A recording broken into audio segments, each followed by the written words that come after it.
Hey there, this is Natalie, and I've taken on this new gem form because I want to talk about Houseki no Kuni, or Land of the Lustrous as it's known in English. Just very quickly before that though, I want to announce that I now have both Ko-fi and Patreon if you want to support my channel, and links for those are in the description. In future, I'll be shouting out my patrons at the end of videos, but since this is the first one since the launch, I want to thank my very first patrons here at the start. So, just quickly, my appreciation really goes out to the people on screen for being so quick to support my channel, especially in what's been a stressful time where some scary stuff has been going on with copyright strikes for myself and other AniTubers. And you can check out my video on the Kadokawa ReZero content strikes for the whole story on that. If you want to support me in making my content with Patreon or Ko-fi, I really do appreciate it. But it also helps a lot if you just like the video, leave a comment and subscribe. So please consider doing that if you want to help me out for free. But now, on with the Houseki no Kuni video. I'm going to be talking about both the anime and the manga here, so there will be spoilers right up to the current chapter of the manga, which is chapter 95. But with no word yet on a second season, I really highly recommend reading the manga if you're a fan of the Land of the Lustrous anime and haven't given the manga a look yet. The story after the anime continues to be fascinating, and while the manga does look very different to the beautiful, colourful CGI anime adaptation created by Studio Orange, strangely, Ichikawa's starker black and white artwork in the manga does create the same eerie kind of mood.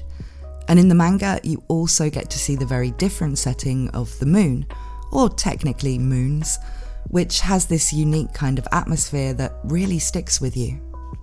Now you can probably tell, but I'm already struggling to find good words to describe what it is about Houseki no Kuni that gives its settings and story that strange feeling it has. Like it's kind of unsettling, but also tranquil and spacious.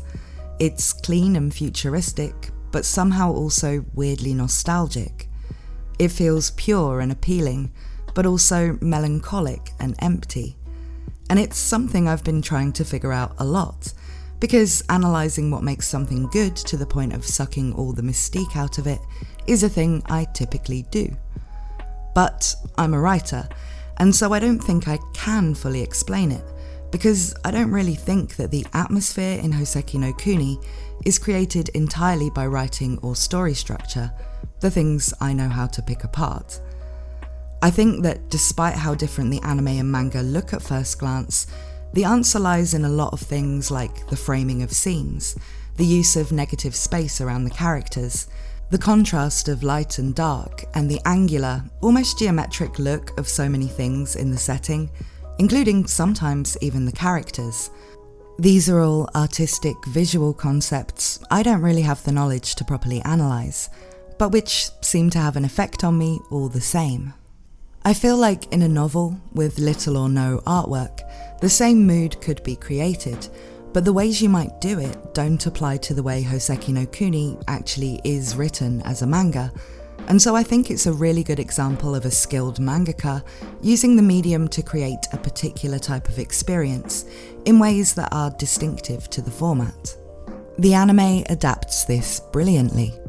I watched the anime before I read the manga, and I had initially put a lot of the atmosphere down to the things the anime was able to do with sound and visual design.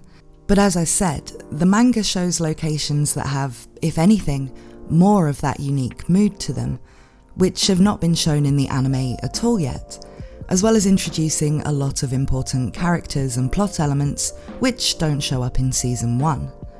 The manga is where that particular Houseki no Kuni feel was already there and fully formed, and with the anime, they somehow managed to keep it intact while communicating it with a completely different visual style, and with the great sound design. And this was all while managing to be one of the first fully CGI anime series that nobody seemed to hate the look of. It was the first series made by Studio Orange, who specialise in CG, that wasn't a co-production with another studio, and it definitely showed not only their own potential, but the potential for full CG anime in general. The studio's next solo project was Beastars, by the way. I'm mentioning that like it's a good thing based on how much people seem to like Beastars, but I haven't actually watched it myself yet.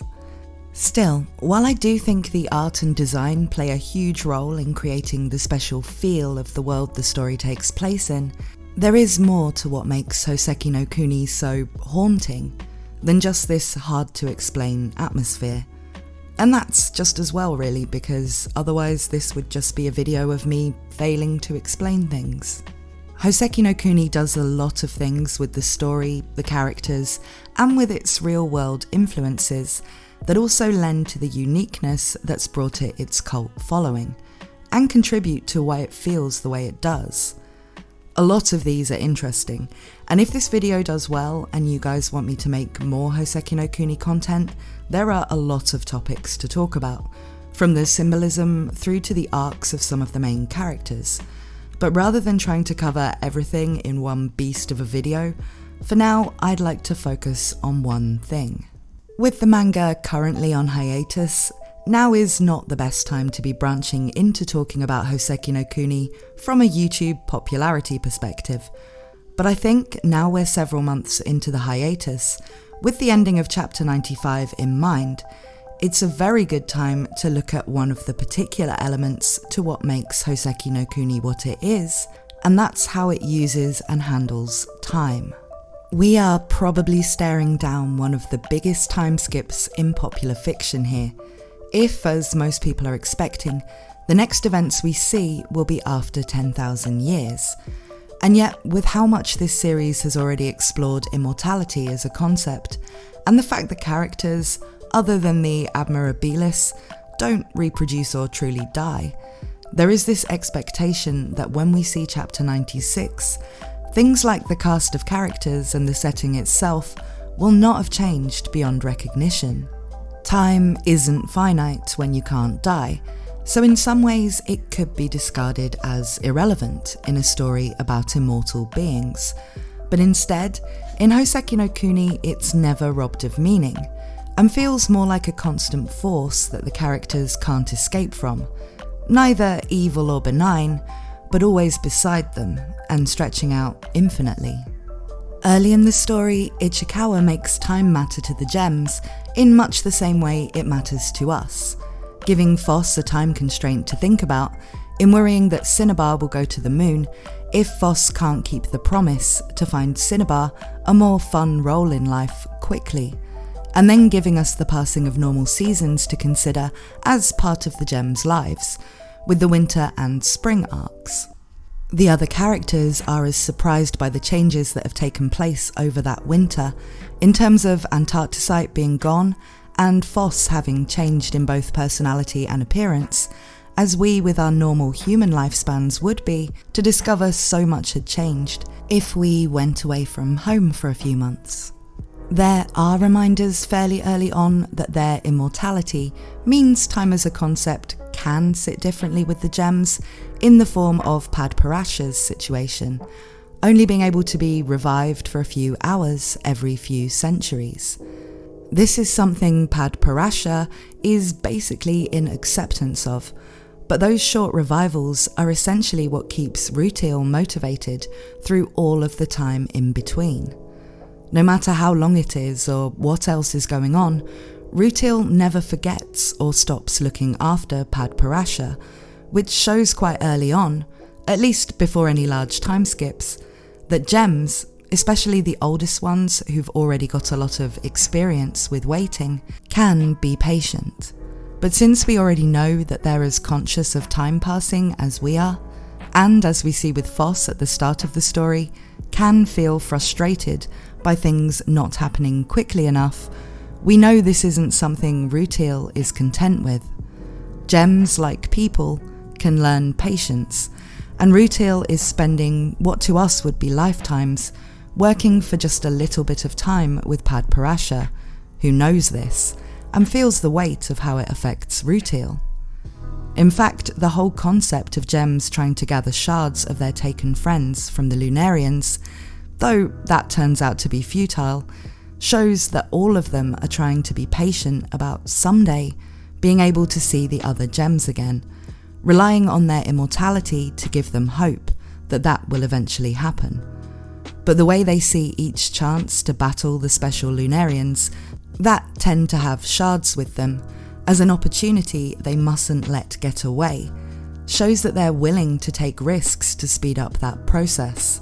They may have all the time in the world, but having things now or soon is still a strong motivator.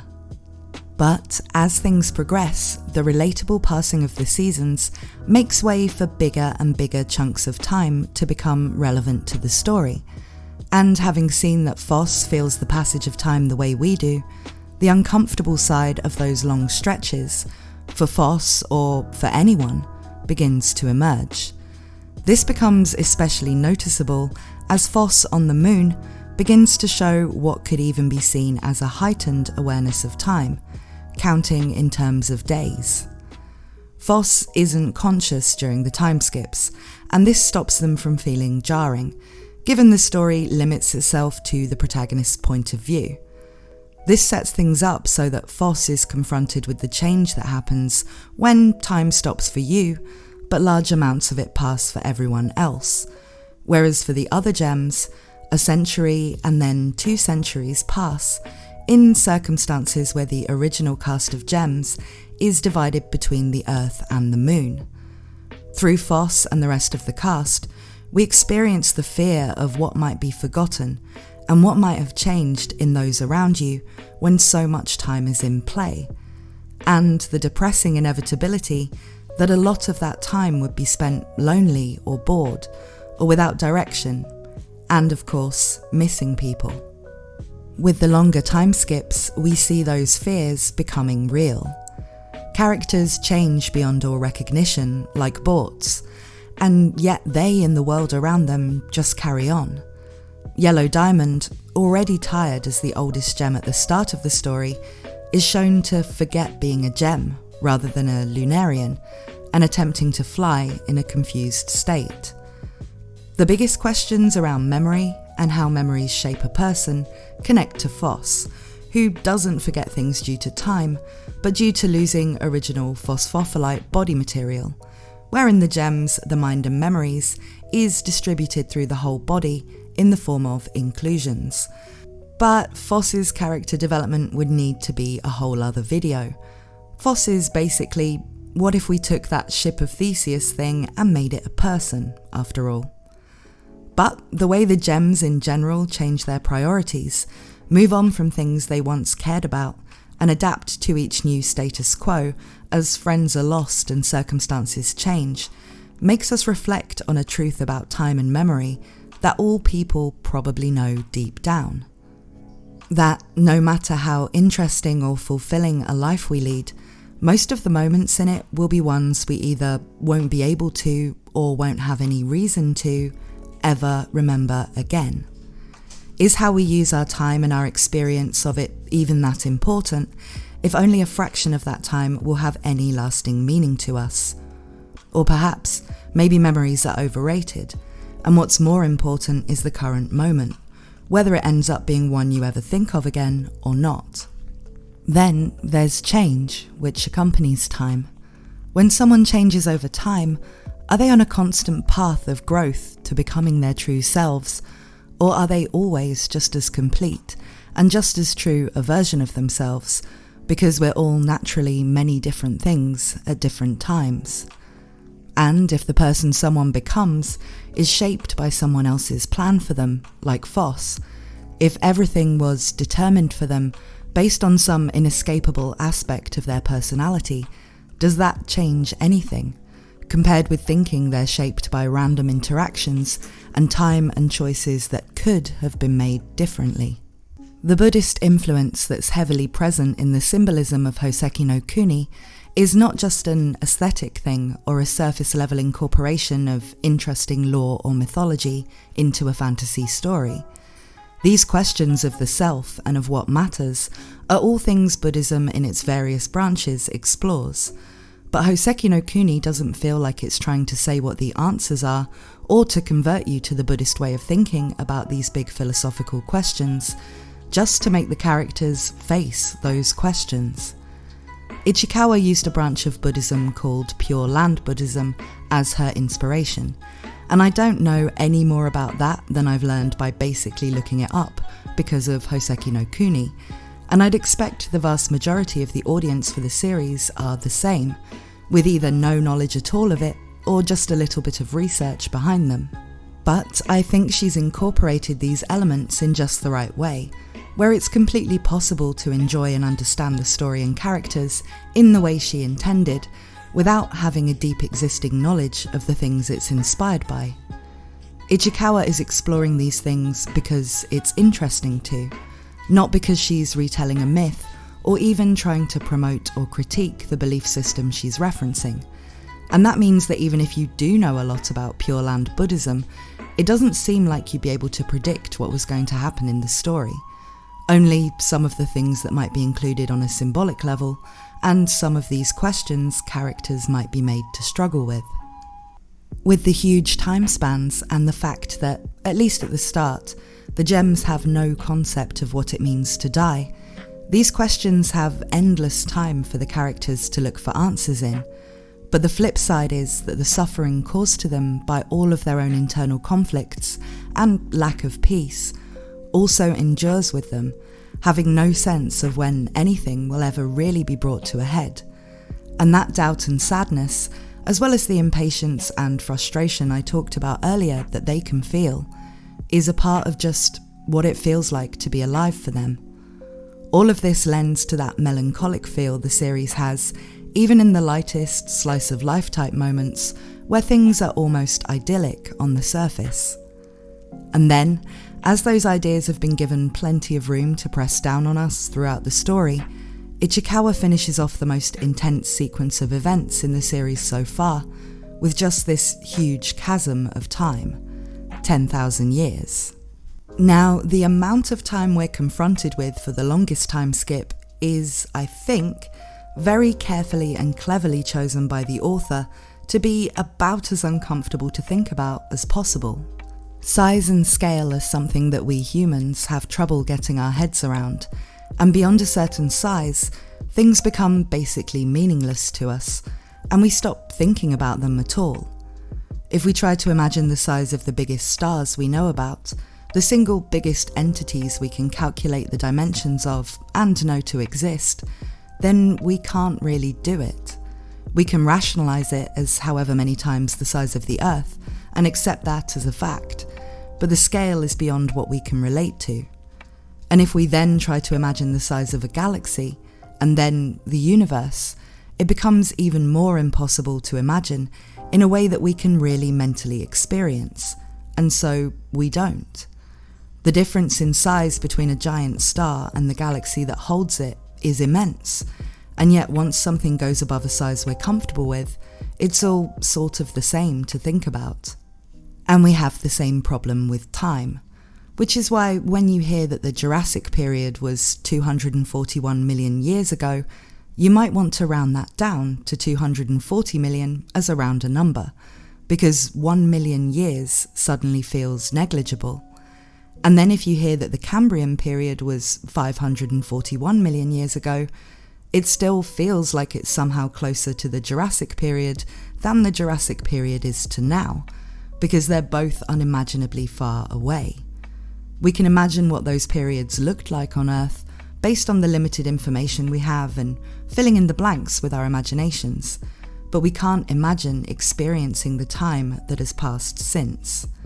We just stop trying to relate to numbers beyond a certain size, or instead we assume something that makes them imaginable. And so in stories about gods, we might just accept these big numbers when it comes to time passing, thinking that maybe an era to them is the same as a season to us. But Houseki no Kuni doesn't let us do anything as comfortable as that, especially given we already know from the first arcs that a season to them is the same as a season to us, so there's no substitution or equivalence. After warming us up with a couple of centuries-long time skips, Ichikawa hits us with the horrifying idea of Phos being in the situation at the end of chapter 95, alone on Earth processing Kongou-sensei's memories for 10 millennia, during which time everyone else will simply carry on existing on the moon, with the Lunarians waiting for the eventual oblivion they crave, and the gems, who at this point will all probably become Lunarians too, fated to go to nothingness with them, whether they've come to want it too by then or not. Yes, this is still the series about the pretty sparkly gem people on the lovely green island, trying to give you an existential crisis. 10,000 years is probably on the borders of what we can imagine. A century, well, that's about a lifetime. A few centuries we can imagine in terms of generations, and the history we know well. And we've already seen time skips on those scales, as well as having the lives prior to the story of many characters, including Phos, fit with that. In the low thousands, we can think about the lifespans of civilizations and look at the remains of ancient history.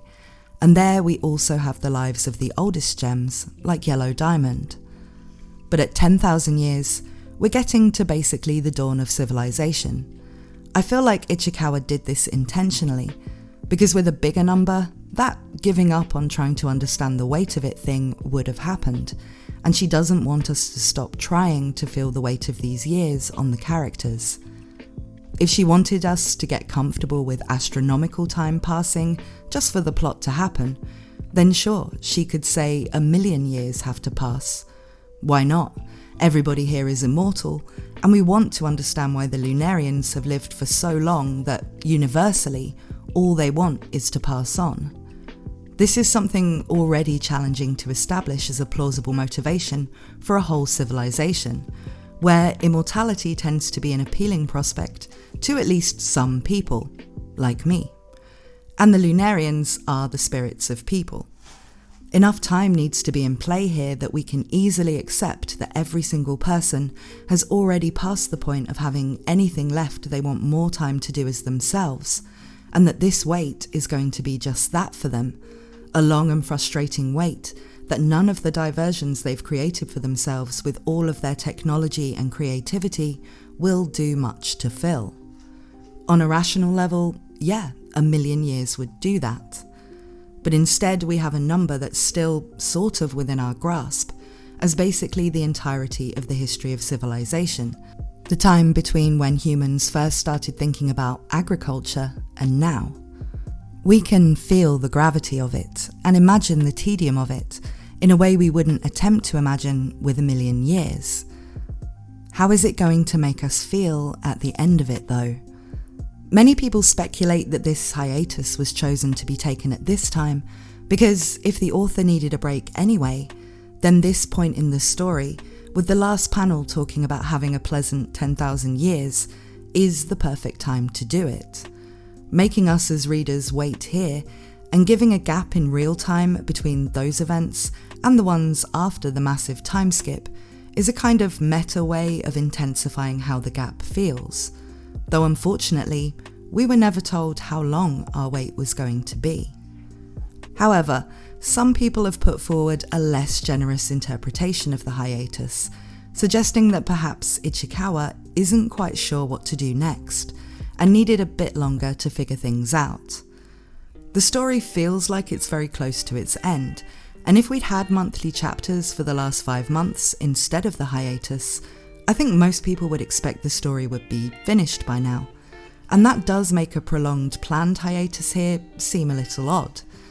It would seem more natural for an author to just push through with the final few chapters and then take a break before starting anything else, rather than opting for a long break a few months from the end, where that last bit of work on the series would be hanging over them. But with so many themes and ideas in play, it also feels like she needs to do something a little more than the obvious and expected ending of Phos becoming the new sensei, raising a new generation of gems, and continuing a cycle. That could well be a part of the ending, but on its own it feels a little simplistic for how complex the story has become, and it could be that Ichikawa just wanted a little more time to really stick the landing, and make sure that Houseki no Kuni doesn't become another of those manga series where the ending feels underwhelming compared to what came before. Of course, the assumption that there's only the ending left to come could also be completely wrong, and there may be arcs and arcs left to go. The story structure has been unconventional so far, so there aren't really any rules here, though the main story arc for Phos has been foreshadowed right the way through, for instance with the references to the treasures of Buddhism, which are at this point all symbolically incorporated into Phos's current form. The protagonist's arc has been about this sequence of transformations, ultimately leading to Phos becoming human or divine. So the fact that that evolution is complete now does make it feel like if this is to be Phos's story, we're in the last stages of it, with only the final consequences of it all left to reveal. If I had to guess, I'd say we're due 3 more chapters. There are usually 9 chapters in each volume, plus some extra side content, and at the moment there are 6 chapters out that haven't been included in a volume yet. So if the next volume is to be the last, a 3-chapter ending after the time skip would make sense, and would give us maybe 70 pages or so to wrap things up.